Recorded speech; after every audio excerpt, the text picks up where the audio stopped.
Dear students, हमारा topic चल रहा था उत्पाद नियोजन एवं विकास, जिसमें हमने उत्पाद नियोजन की डेफिनेशंस, विशेषताएं, लाभ, दोष देखे थे। प्रोडक्ट लाइफस्टाइल को भी हमने देख लिया था। उसकी स्टेजेस क्या होती हैं उसको देखने के बाद अब हम चलते हैं प्रोडक्ट डेवलपमेंट, यानी उत्पाद विकास क्या होता है। सामान्यतः उत्पाद विकास से तात्पर्य नए उत्पाद के विकास से ही लगाया जाता है। इसमें वे सभी कार्य सम्मिलित होते हैं जो किसी नवीन उत्पाद के विकास के लिए आवश्यक होते हैं। अब हम कुछ प्रसिद्ध विद्वानों के डेफिनेशन देख लेते हैं कि कॉटलर और आर्मस्ट्रॉन्ग ने ये कहा है कि उत्पाद विकास संस्था की उन्नति की वह व्यूह रचना है जिसके अंतर्गत विद्यमान बाजार संभागों में संशोधित या नए उत्पाद प्रस्तुत किए जाते हैं।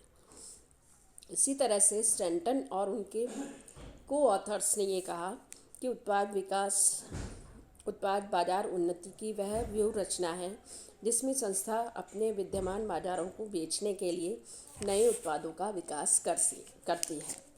तो निष्कर्ष के रूप में हम ये निकाल सकते हैं कि उत्पाद विकास वह व्यूह रचना है जिसके अंतर्गत विद्यमान बाजार की अपेक्षाओं के अनुरूप नए उत्पादों का विकास कर बाजार में प्रस्तुतिकरण किया जाता है। आगे चलते हैं, उत्पाद विकास प्रक्रिया के चरण क्या हैं। Steps in product development process. क्योंकि उत्पाद विकास करना एक बहुत ही कठिन या जटिल कार्य कहा जा सकता है, तो इसकी सफलता के लिए ज़रूरी है कि इसे विधिवत यानी प्रोसेस वाइज इस प्रक्रिया को अपनाया जाए। ऐसी प्रक्रिया में कई प्रकार के चरण होते हैं और हर संस्था अपने अपने भिन्न भिन्न प्रकार के चरणों को स्थापित कर सकती है। किंतु एक आइडल प्रोडक्ट प्रोसेस अगर हम देखें तो उसमें 6 तरीके के चरण यूज़ किए जाते हैं। फर्स्ट इसमें आता है विचारों की उत्पत्ति या जन्म। यह इसका फर्स्ट स्टेप है। सबसे पहले उत्पाद संबंधी विचारों की उत्पत्ति या जन्म। जब किसी व्यवसायी का विपणनकर्ता के मस्तिष्क में किसी नए उत्पाद का विचार जन्म लेता है, तभी उसके विकास की बात आगे बढ़ती है। नए विचार ही नए उत्पाद की जननी कहलाती है। अतः जितने अधिक सुदृढ़ और अच्छे विचारों का जन्म होगा, उतने ही अच्छे उत्पादों का विकास हो सकेगा। विचारों की उत्पत्ति के बहुत सारे स्रोत हो सकते हैं, जैसे कस्टमर्स, उनकी इच्छाओं, आवश्यकताओं, पसंद नापसंद, समस्याएं, इनको हम विचारों में व्यक्त कर सकते हैं। या विक्रयकर्ता, जो संस्था के विक्रयकर्ता ग्राहकों तथा बाजार के निकट संपर्क में होते हैं, वे बाजार की मांग, प्रतिस्पर्धा, उत्पादों, उपभोक्ताओं के समस्याओं के आधार पर नए उत्पादों का विचार उपलब्ध करा सकते हैं। या उत्पादन विभाग के कर्मचारी संस्था के विद्यमान उत्पादों की कमियों और अच्छाइयों दोनों को अच्छे से जानते हैं।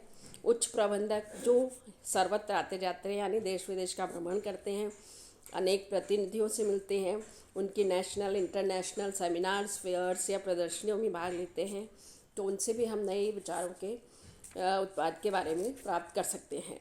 या मिडलमैन या मध्यस्थ, ये भी उनको कि ये उपभोक्ताओं, ग्राहकों, फुटकर व्यापारियों से प्रत्यक्ष संपर्क होता है, तो ये भी एक अच्छा विचार सजेस्ट कर सकते हैं। इसी तरह से रिसर्च एंड डेवलपमेंट, इसके द्वारा भी हम नई दवाओं का, नई रासायनिक पदार्थ, नए उपकरण, नए साधनों का खोज, शोध, विकास के कार्यक्रम के द्वारा की जा सकती है। और आजकल तो रिसर्च एंड डेवलपमेंट बहुत ही ज़्यादा काम में लिया जाता है।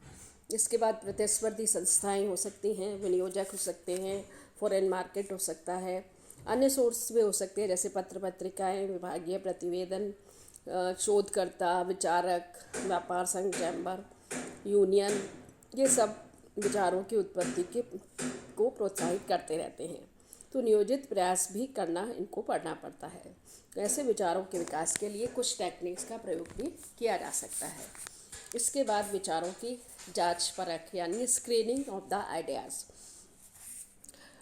फर्स्ट चरण को पूरा करने के बाद हम इस चरण में, अगले चरण में विचारों के क्रम करने का प्रयास किया जाता है। उत्पाद प्रक्रिया के प्रथम चरण से प्राप्त या संकलित जितने भी विचार हैं या दूसरे चरण में उन विचारों को जांचा परखा और उसका वैल्यूएशन किया जाता है।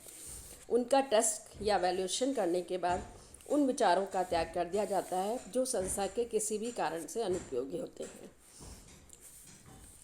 और उन विचारों को जांचा परखा जाता है या वैल्यूएशन किया जाता है जो कि संस्था के लिए उपयोगी हैं। जैसे संस्था के उद्देश्य, विचारों की व्यावहारिकता, विचारों के अपनाने पर आवश्यक पूंजी, रॉ मटेरियल, टेक्निकल या मैनेजरियल क्वालिफिकेशन या उत्पाद की नवीनता, विपणन योग्यता, संस्था की ख्याति या ख्याति पर प्रभाव। तो इन सब का जब टेस्टिंग प्रक्रिया हो जाती है तो उसके बाद हमें उस टेस्ट प्रोसेस में महत्वपूर्णता से यानी पूर्ण सावधानी बरतनी चाहिए। थोड़ी सी भी असावधानी से प्रतिकूल या अव्यवहारिक उत्पाद विचार छटनी होने से रुक जाता है और प्रोसेस का अगले चरण में पहुंच जाता है। ऐसे में संस्था को समय, श्रम और धन की भारी उठानी पड़ सकती है। इसलिए अनुपयोगी विचार को अगले चरण के पास होने तक बार बार उस उपयोगी विचार पर से ध्यान हट जाता है। इसकी संस्था को कीमत चुकानी पड़ सकती है। तो अच्छे विचारों को तिलांजलि देने से अवसर खोने लगते हैं और कमज़ोर विचारों को अपनाने से लागत बढ़ने लगती है। सेकंड स्टेप पूरा करने के बाद हम उसका बिजनेस एनालिसिस करते हैं। थर्ड स्टेप जो आता है वो है व्यावसायिक विश्लेषण।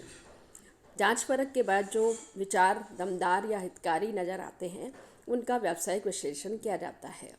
जांच परख या मूल्यांकन के बाद बचे हुए उत्पाद विचार व्यावसायिक उपादेयता, व्यावहारिकता, लाभदेयता का इसमें अध्ययन किया जाता है। जैसे मांग का विश्लेषण, जिसमें सभी उत्पाद विचार से निर्मित संभावित मांग का विश्लेषण या अनुमान लगाया जा सकता है। जैसे लागत का विश्लेषण, इसमें उत्पाद निर्माण के लिए आवश्यक पूंजी, उत्पाद निर्माण, विपणन की लागतें आदि का अनुमान या एनालिसिस किया जा सकता है।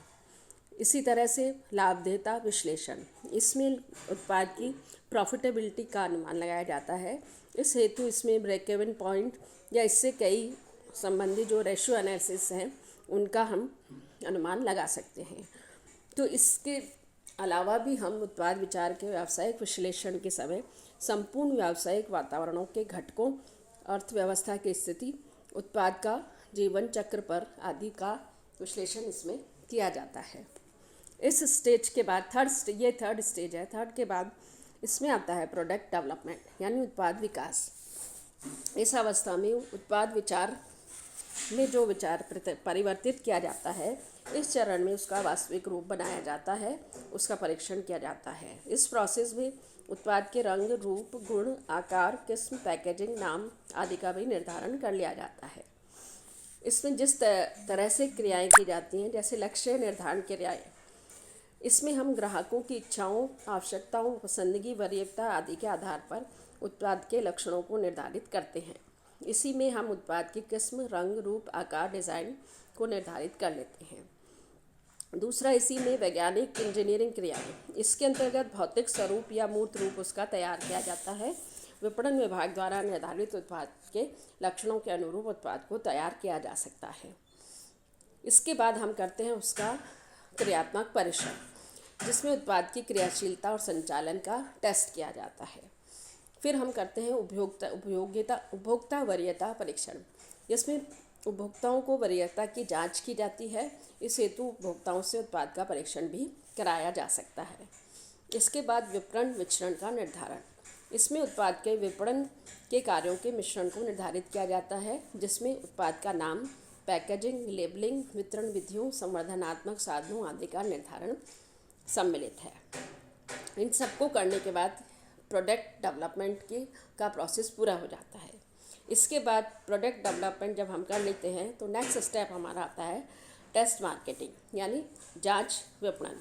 उत्पाद विकास के पिछले चरण को में हम जब उसका वास्तविक रूप तैयार कर लिया जाता है तो उसके कुछ उपभोक्ताओं से टेस्ट करवाया जाता है। इस अवस्था में या चरण में उत्पाद के उपभोक्ताओं से जांच कराने तथा उनकी प्रतिक्रियाओं को जानने हेतु उसे वास्तविक बाजार में प्रस्तुत कर दिया जाता है। यद्यपि ये बाजार का सीमित क्षेत्र होता है, लेकिन टेस्टिंग विपणन वस्तुतः एक प्रकार का मार्केटिंग रिसर्च ही है, तो इसका प्रमुख उद्देश्य ये हो सकता है कि भावी उत्पाद की विक्रय संभवता क्या होगी, उत्पाद के संबंध में उपभोक्ता या व्यापारियों के विचार या प्रतिक्रियाएं, उनका ज्ञान हो जाएगा। तीसरी चीज़ ये हो सकता है कि विपणन कार्यक्रमों की प्रभावशीलता का मूल्यांकन किया जा सकता है, उत्पाद के दोषों का पता लगाया जा सकता है, प्रतिस्पर्धी प्रतिक्रियाओं को जान सकते हैं, उत्पाद की उचित मूल्य निर्धारित किया जा सकता है, क्या उसका कोई अल्टरनेटिव प्रोडक्ट है, तो वो विपणन कार्यक्रमों की प्रभावशीलता का उसमें टेस्ट किया जा सकता है। तो टेस्ट मार्केटिंग के बाद लास्ट हमारा आता है प्रोडक्ट कमर्शियलाइजेशन, यानी उत्पाद का व्यवसायीकरण। जब जांच विपणन के परिणाम उत्साहजनक आने लगते हैं तो उत्पाद का व्यवसायीकरण किया जाता है। उत्पाद व्यवसायीकरण से मतलब है, या इसका मीनिंग ये है कि उत्पाद को वास्तव में पूरे बाजार में प्रस्तुत करना। उत्पाद के व्यवसायीकरण से पहले एक व्यापक विपणन योजना तैयार की जाती है। इस योजना में हम कुछ बातों का ध्यान रखते हैं, जैसे नए उत्पादन के हेतु आवश्यक संसाधनों की व्यवस्था करना, जिनमें पूंजी, यंत्र, उपकरण और रॉ मटेरियल। दूसरा, बाजार क्षेत्रों का निर्धारण करना, लक्ष्य बाजार के लिए विपणन नीति तैयार करना, मूल्य नीति, उधार नीति आदि निर्धारित करना, वितरण मध्यस्थों की व्यवस्था करना, संवर्धनात्मक निर्णय एवं व्यवस्था करना, विक्रय दल की नियुक्ति एवं प्रशिक्षण व्यवस्था करना, उत्पाद की सतत नियंत्रण की व्यवस्था करना, अन्य विभागों से समन्वय करना, नवीन उत्पाद के नाम, ब्रांड, पेटेंट, पैकेजिंग आदि के पंजीयन की सुरक्षा व्यवस्था करना, उत्पाद के परिवहन भंडारण की व्यवस्था करना। उत्पाद का व्यवसायीकरण करने के बाद निरंतर उसका फॉलोअप भी करना पड़ता है।